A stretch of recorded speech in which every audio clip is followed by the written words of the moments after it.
Oke Ibu ya, selanjutnya kita akan membahas kategori lansia ya yang masuk ke dalam kategori PKH.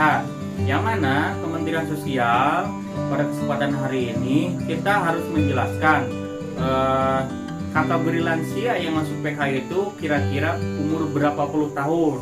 Nah, maka dari itu ibu-ibu, lansia di sini yang diklaim oleh PKH umurnya minimal 70 tahun. Sekali lagi ibu-ibu, jadi kalau ibu-ibu sekarang umurnya kurang dari 70 tahun, misalkan 65 atau 60, itu tidak masuk lansia. Karena kementerian sendiri memang dulu pernah mengklaim bahwasanya lansia itu minimal 60 tahun, tetapi diperbaharui kembali menjadi 70 tahun ya. Jadi ibu-ibu di sini kalau misalkan kurang umurnya yang kurang dari 70 tahun, mohon maaf, tidak masuk kategori lansia seperti itu. Oke, sebelum kita lanjut, apa ada yang kita diskusikan ibu-ibu atau ada yang ditanyakan? Silakan. Oke, silakan Ibu Risma. Bagaimana? Apa pertanyaan Ibu? Silakan. Oke, baik ibu. Terima kasih Ibu Risma telah menyampaikan pertanyaannya. Memang sih seperti itu. Ketika kita membahas lansia, sebetulnya lansia itu adalah kita di masa yang akan datang ya. Jadi sebetulnya ketika melihat lansia itu kita sedang melihat diri kita sendiri ya. Karena pada intinya kita juga kalau misalkan dikasih oleh Allah Subhanahu wa taala umur yang panjang, pasti kita akan mengalami lansia atau lanjut usia. Nah, permasalahan di sini sebetulnya sangat rumit sekali ya seperti itu. Cuman tidak akan terasa rumit kalau misalkan kita merawat orang tua kita sendiri itu dengan ikhlas dan penuh kesabaran. Seperti halnya contoh kita punya anak, bagaimana rasa kasih sayang kita kepada anak. Nah, begitu pun sebaliknya kita harus ingat seperti itu ya.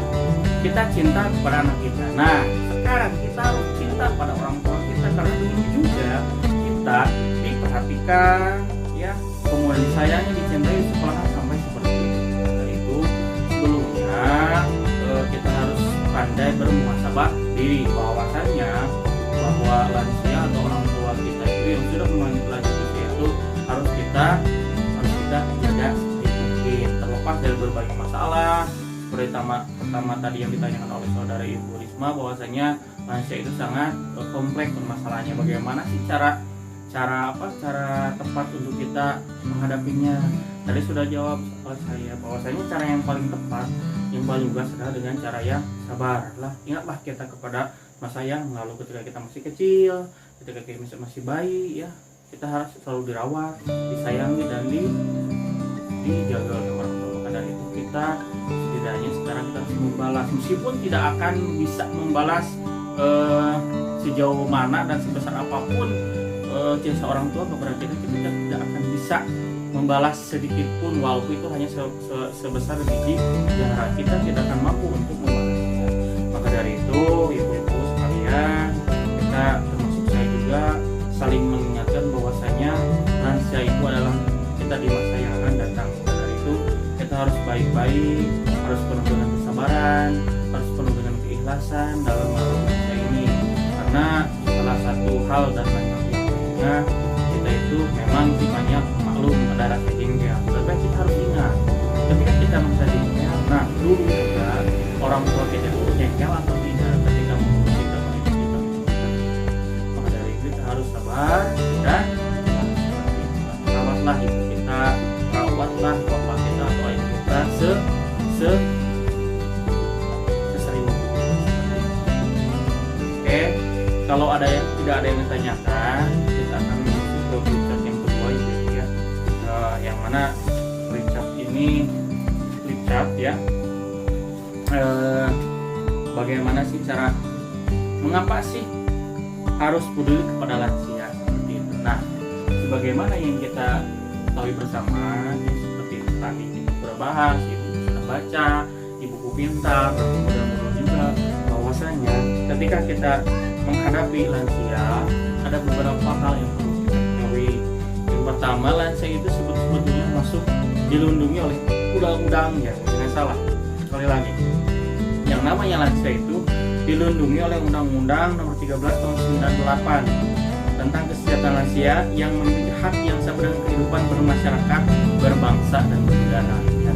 Jadi ibu-ibu lansia itu kan ternyata dilindungi oleh pemerintah ya, yang dicurahkan oleh peraturan undang ini ya. Maka dari itu jangan sampai ya kalau dibilang cuma dari kita menelantarkan orang tua lansia seperti itu, karena jelas baik secara aturan agama, kemudian secara tata kelola negara atau hukum negara, bahwa lansia itu harus kita rawat dan harus kita jaga seperti itu ibu. Yang selanjutnya ibu, ternyata jumlah lansia di negara ini, jumlah lansia yang terlantar ini bikin miris sekali ibu ya. Ternyata lansia yang terlantar di negara Indonesia ini semakin tahun itu semakin meningkat ya, seperti itu. Sekali lagi, ternyata lansia di negara ini makin tahun itu meningkat. Coba kita akan resapi bersama, kenapa lansia itu semakin meningkat? Yang meningkatnya itu ketelantaran yang ditelantarkan. Lansia yang ditelantarkan makin tahun itu makin meningkat. Karena pertama, ya kita lihat sendiri fenomena di lingkungan sekitar kita, baik kita yang dekat atau yang jauh, baik itu dari media sosial atau misalkan dari televisi, banyak sekali pemulung, maaf, banyak sekali pengemis, banyak sekali orang yang minta-minta itu rata-rata itu kesejahteraan sosial atau lansia ya, seperti itu. Karena kenapa? Anak-anaknya yang dulu dia didik, sekolahkan, yang dia pelihara, ya, tapi dijaga, itu ketika dia beranjak dewasa atau berkeluarga seakan-akan dia mengabaikan atau terbengkalaikan orang tuanya. Nah, cara-cara seperti ini itu sangat dilarang seperti itu. Samping itu dilarang oleh negara, itu merupakan salah satu dosa yang sangat besar. Orang tua kita seperti itu, pada ibu mohon dengan sangat, karena ini adalah orang tua kita, orang tua kandung kita harus jaga seperti itu. Nah, bila mana di sini ibu yang ada yang sudah lansia, mohon maaf ibu ya. Mohon maaf kepada anak-anaknya, tolong ibu minta dijaga, jangan sampai terbengkalai. Kalaupun misalkan keadaan yang sangat sulit, rumahnya jauh, ya mohon itu harus ditengok minimal 2 hari sekali atau 1 hari sekali. Kalau tidak ingin menengok, bawa saja orang tua kita di rumah kita sendiri sambil kita merawat istri dan anak ya, seperti itu. Masa istri kita tidak mau merawat orang tua sendiri seperti itu ya. Kemudian yang selanjutnya, bahwasanya data menyebutkan lansia mengalami kekerasan dan penelantaran ya, seperti tadi hal yang saya sebutkan, bahwasanya lansia itu mengalami ya penelantaran yang sangat signifikan atau sangat tinggi. Dan yang lebih ironi lagi, lansia ini mengalami kekerasan fisik atau secara psikis. Contoh satu, ketika misalkan contoh orang tua kita ngomong ketika sudah tua itu organ-organnya itu tidak seperti ketika masih muda, bisa dikendalikan. Kadang kembali lagi kepada sikap bayi, ngomong dan lain sebagainya. Nah di sini ya kita dituntut untuk sabar, jangan mudah marah atau misalkan menggerutu atau memarahi orang tua kita. Samping tadi seperti saya sebutkan itu dosa, itu juga melanggar hukum seperti itu. Yang selanjutnya adalah lansia adalah orang tua yang membesarkan dan mendidik dengan kasih sayang seperti tadi yang sebutkan. Saya sudah bahas ya ibu, bisa dipahami kan ibu? Oke. Yang selanjutnya adalah lansia adalah potret kita di masa yang akan datang. Ya seperti itu. Seperti halnya tadi yang saya sebutkan. Kemudian panti lansia atau panti jompo sangat terbatas. Mohon dengan sangat ibu-ibu, ketika ibu-ibu jengkel dengan orang tua atau misalnya dengan lansia, jangan sampai mengirim atau mengantarkan orang tua kita kepada atau ke panti asuhan atau panti jompo ya. Karena di sini sebetulnya menjaga orang tua itu bukan tugas panti jompo ya, seperti tugas kita.